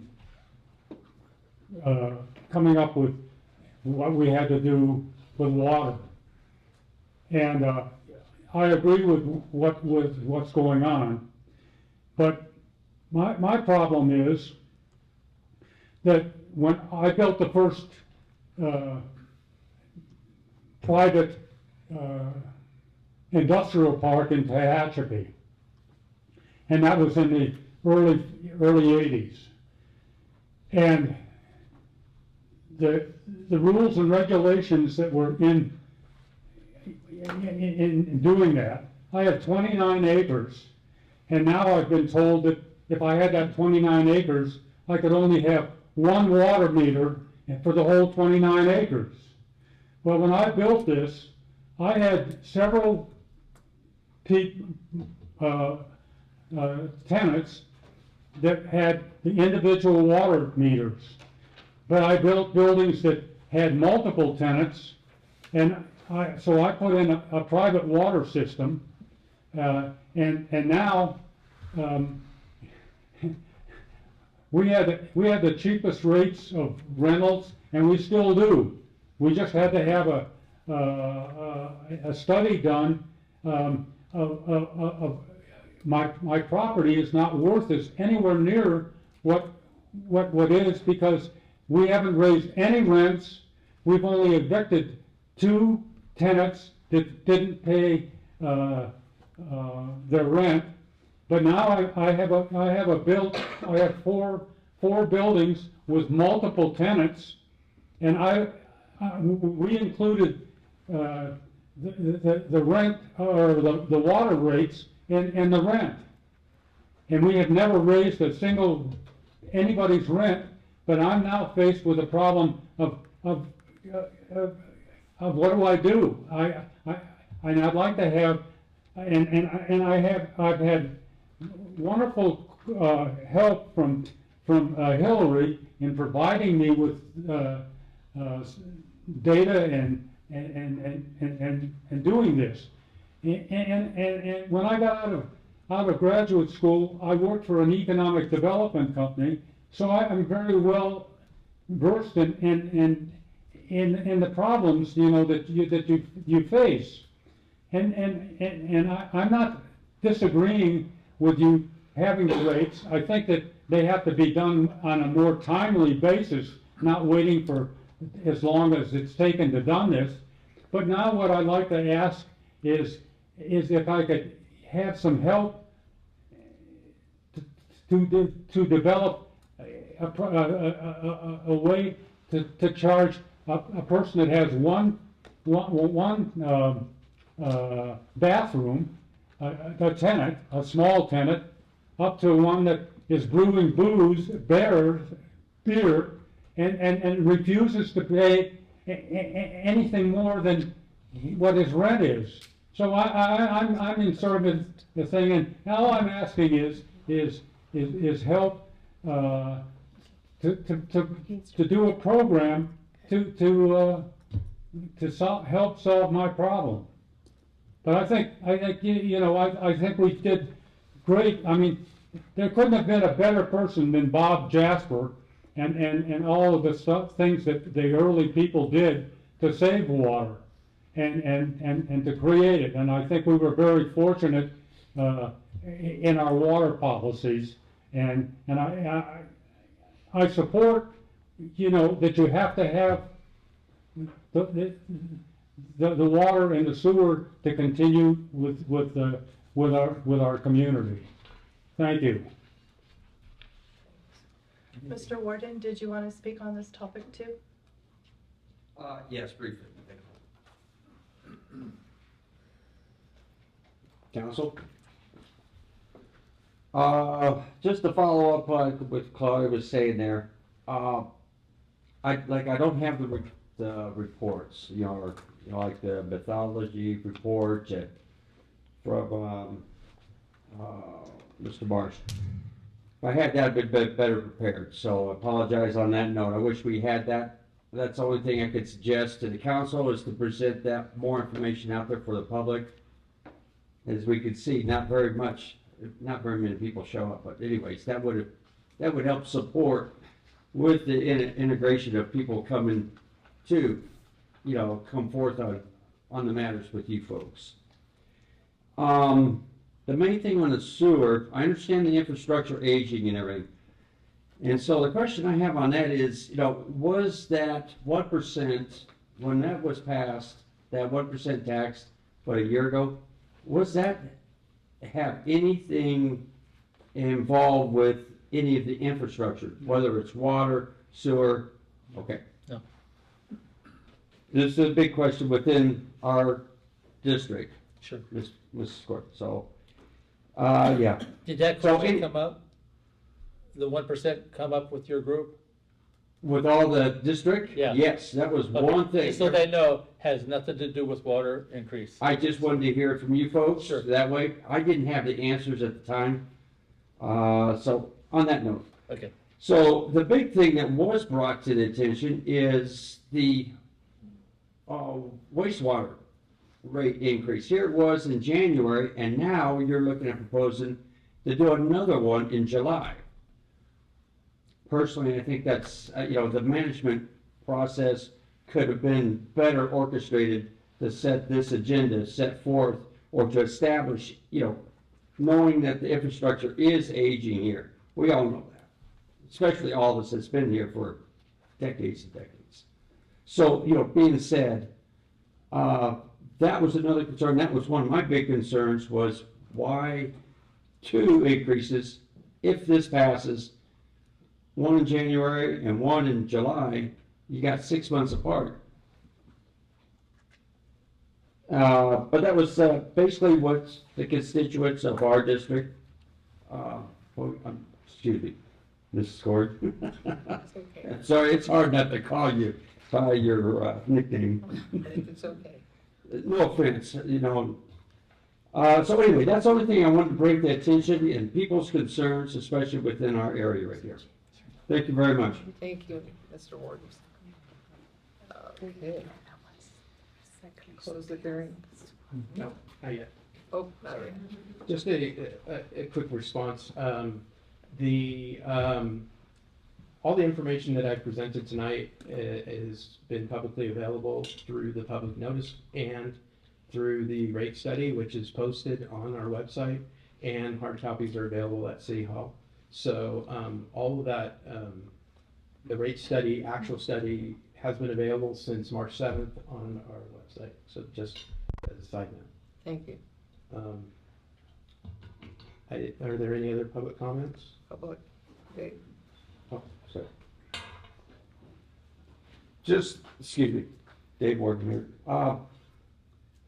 A lot of the constituents in our area do not use that platform. And so this is where it's hard for getting the information out, and that's why I was asking about it. Because look at, look at my neighbors, born and raised here, back from the 30s. And so anyways, being said, a lot of people don't have that access. And so a lot of us younger, Mr. Davies, Mr. Smith, all these years that we've all known each other, we've always been like the voice for some of these elder folks because they don't stay up with the times. So that's why I was saying something about putting out this information so it's more available, especially for within our district. Thank you. Thank you. Okay, now you can close the public hearing unless there's any other public comments. No more public comments. This hearing is closed. Council comments? Yeah, I would like to make a comment, just to make the community feel better. I actually questioned why city is doing this, because if any inflationary rate goes over 2.5 gradually every year, next 5 years, it's a city's losing deal. Because the average increase for next 5 years for residential sewer rate from current rate, the fifth year is $7 difference. So every year maybe $2 and $3, every $2. So I would question staff. What happened debate. if we have inflation rate? I mean, the way it's going, and I bet you it's going to be more than 3%. I bet you that. That means because we already have our CPI resolution in place, city can raise it automatically, but we're not going to do that. So I question the staff. So I think this is not a bad deal for the community at all. I mean, actually, it's only average 2.5 to 2.7%. Yeah, again, the same logic, I personally use the same logic with this as I did with the water. This will force us to regularly create, to update our sewer rate study and to be continually looking at that every 3 to 5 years, as opposed to just sitting back and say, we got CPI, we're good. In this case, you're right, the cost of living index will probably be more than what these rate increases Exactly. are. We don't know, but more than likely the way it's going, and I think it is. I'm an optimist, so. You don't want my comment. I mean, so even Costco, I can see the big difference in the prices. Yeah. So. Yeah.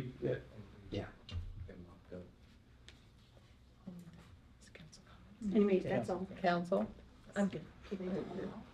So if I understand, the last increase we had in sewer was 1999? No, that was the last time we did a rate study. There has been cost, CPI increase, sewer price index increases every year. Okay, we gotta be on top of that more. Oh, yeah. Definitely, so we Yeah. don't have this major thing, so. Yeah. Again, my same comment with water, it's gotta go somewhere, we don't want it floating down our gutters. I don't, I just think we need to really stay on top of this, and I think, Don, you're doing a great job. I appreciate what you've done with your group to study this and make sure that we're doing it right. And like I said, it's a small little token so that we're prepared. We gotta make sure our reserves are healthy, so if something does major happen, like you said, a clarifier is not just $19.99, you run down over to Walmart and pick one up. So we gotta make sure that we're steadfast with our money and we're we're managing everybody's money, and we're make sure that we're prepared for things, because things will happen. So, Thanks for. On our improvements, did, we had a bond on a major improvement, or have we done all this in-house? We have not had any bonds. We have a bond on the original plant rehabilitation. Right. But we didn't, since then, we don't have any Since that time, bonds for. we've, any improvements, we've had the reserves to take care of. No. Basically debt-free. Yeah. So being debt-free is a good place to be in any city in the state of California, to be able to do these kind of improvements in-house. Yeah, and honestly, that's why these increases are rather small, is because the wastewater fund is much healthier than water. Yes. So we're not nearly as budget constrained with wastewater as we are with water. But we still have to have a nexus. Yep. With an engineering study that says, here's the big system, it's what it's cost to maintain it and expand it, and we all pay the same, correct? And keep up with the state regulations that Yeah. increase every year. Question, we had 49 to 50 folks that say no, out of how many? Yeah. What's the total? Over 3,000 connections. So 50 out of 3,000, it's a small percentage. Yeah. And they all received the notices. Probably a lot of, what's this? You know, it wouldn't hurt, you know, with our, I agree, waiting 10 years is not a good idea. I agree. I mean, we've had that mistake before where, you know, it's just a small amount that goes up, but if you do it every 10 years, it's a bigger hit. If it's CPI, that's why we've gone to it. It's a little bit easier to take than it is a whopper every 10 years, because that's what gets their attention. And to do the study every 3 years, it does cost money, but I think it's very valuable. And it gets set out into the public more often, that this is what we're proposing, so that it's in front of them more often. I would congratulate the city for its upgrades to the sewer system. We used to have to, anything that was before the clarifier, and we had secondary, we didn't have secondary treatment before, did we? No. It was just pretty raw, no pun intended. And it went into settling ponds, okay? And there was a point where we were raising the dikes of the settling ponds in fear that we were too much water in the sewer ponds going to flow into the creek, which would have been a catastrophic, state of California come down on us like tens of thousands of dollars a day of fines. And we were reaching a point where they were going to overflow. We had to raise the dikes. That was the Band-Aid, until we were able to get these systems in place where we don't even use the ponds anymore at this point, do we really? Except for maybe Not one. really. We use them occasionally for emergency storage or if something goes down, or we need to do maintenance. So It's a different business model too. yes, it is. So with the funds here, somewhere down the road, we want to go to tertiary, correct? That's our ultimate goal, yes. Where we could actually put it back in the ground, and some of it is put back into the ground, alfalfa and things like that, recycling, being smart with it. Will these rate increases get us to the point where we can go to tertiary, or that have to go to a bond? No, that'll be either grant program or bond or some sort of loan program, yeah. And we've been very good at getting grants in the city here, so I apologize to anybody if I get real vocal and maybe defensive, but at the same point, it has to be clear in the public what we're doing, that it's This is just to all above continue with board. the current operations with some completely maintenance transparent. improvements. But if we need more public time in open meetings or workshops, probably get the same number of people show up, but still, maybe a different opportunity to discuss it before we have the meeting to approve it. I think that's a point that is well taken. Does that sound? Okay, anybody? So, am I mistaken in assuming that it's like a $2 or $3 increase maybe per year for our bill? That's correct. That's correct. So that's like a Starbucks coffee or beer or something like that simple. It's a very small Starbucks. Right.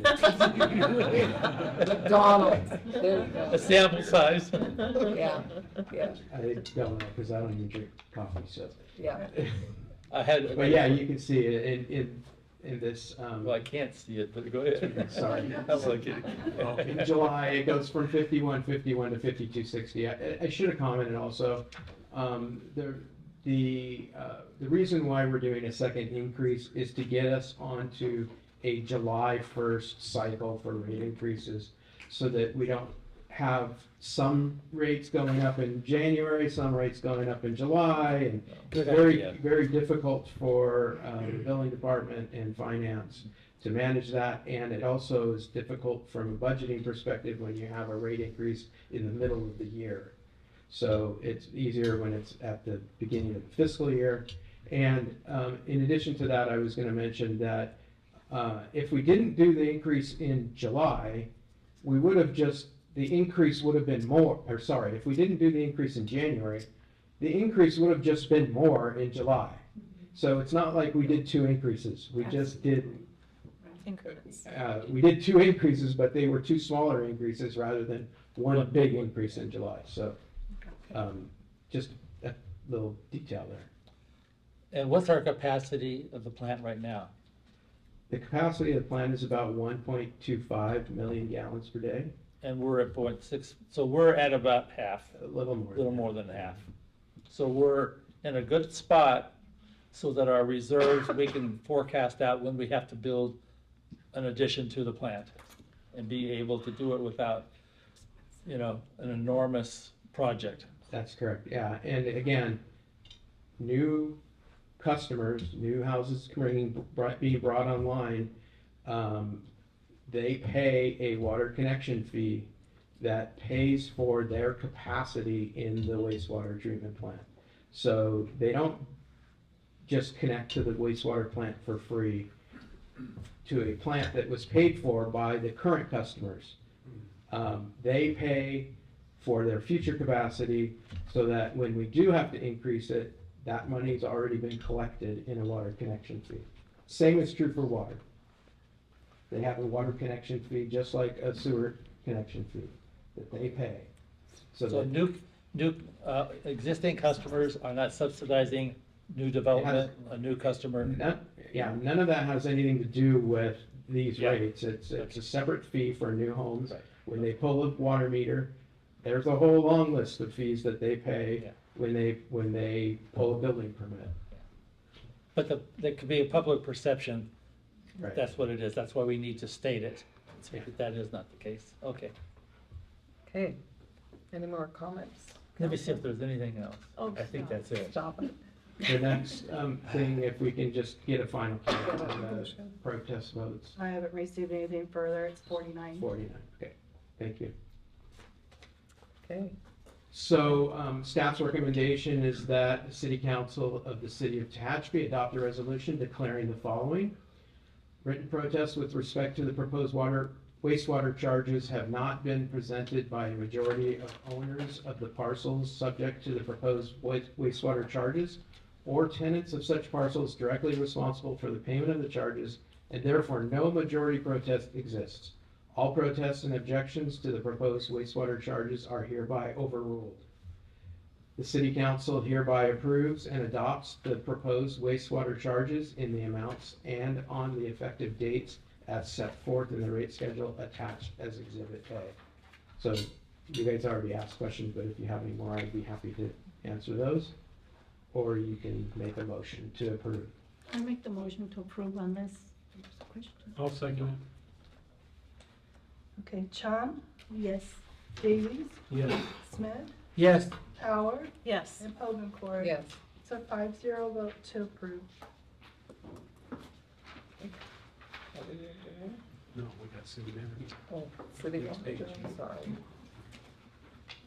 Okay, city manager report. Thank you, Mayor Pokencourt. Just a couple quick things for you this evening. Tomorrow, Caltrans will be attending the ribbon cutting ceremony for their new $18 million, maintenance station behind Tractor Supply. So I'm very excited and want to congratulate Caltrans and thank Caltrans in advance for that. Also, the City of Tehachapi is hosting the East Current Economic Alliance. It's a subset of KEDC, Current Economic Development Council, and that is this Thursday at 1:30. This Thursday at 1:30 at the studio on F Street. Public is of course invited. East Current Economic Alliance. And the last thing is bike rodeo in partnership with TVRPD. This Thursday, is that correct, Chief? Friday. Friday, and Friday it's at night. the skate park from 5 to 7, 5 to and 7. I'll be riding my bike. Oh yeah, look out. E-bike or regular bike? E-bike. E-bike, okay. That's this Friday, so we would invite everyone out to that. Thank you very much.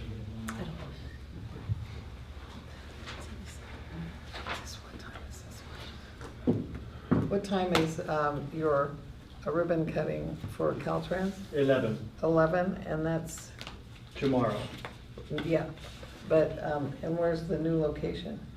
behind Tractor Supply. Okay, thank you.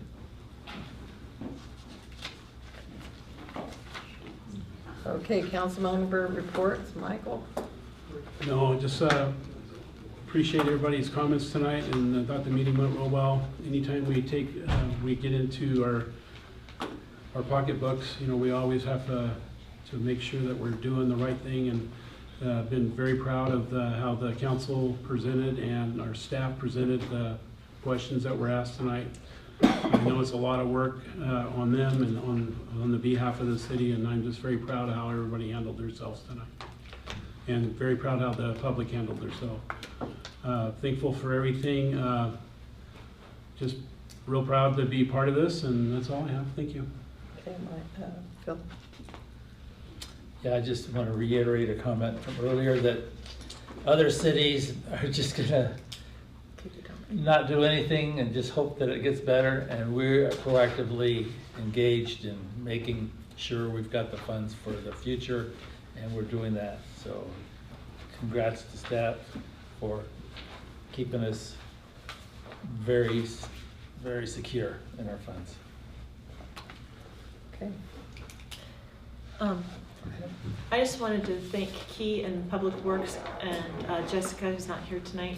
When you said 54 special use applicants in a year last year, is that what you said? In addition to what you do. In addition to what you do. And I know I put in 4 special use applications this week. And I met with Jessica and you to make sure that everything was lined up and we had the same vision for community safety for future events. And I'm a little embarrassed that I didn't know that you had 54. 55. You're the 55. one. Well, I'm making 58. I make it 58. But I do appreciate that because it makes sure that the community is safe and it's a good reflection of our community. And thank you for all of your level of professionalism. It's greatly appreciated. Hannah? So I would like to commend staff for being diligent and proactive about such studies, and it is very hectic, and I've been there, done that, and you have to be really diligent, be able to initiate this and work with the consultant.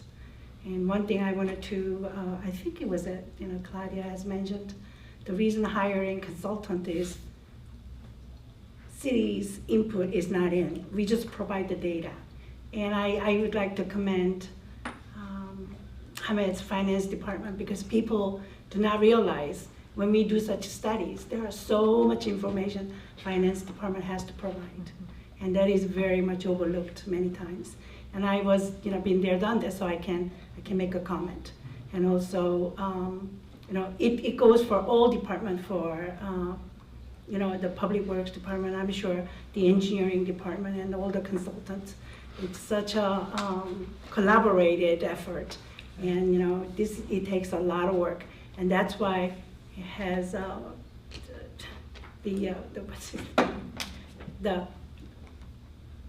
Don has mentioned that he is trying to do this every 5 years, force him to do it. Yeah, it takes a force us to do it because it is a lot of work. And thank you so much for being proactive. I just want to thank the city staff. We cannot do anything without you, your collaboration.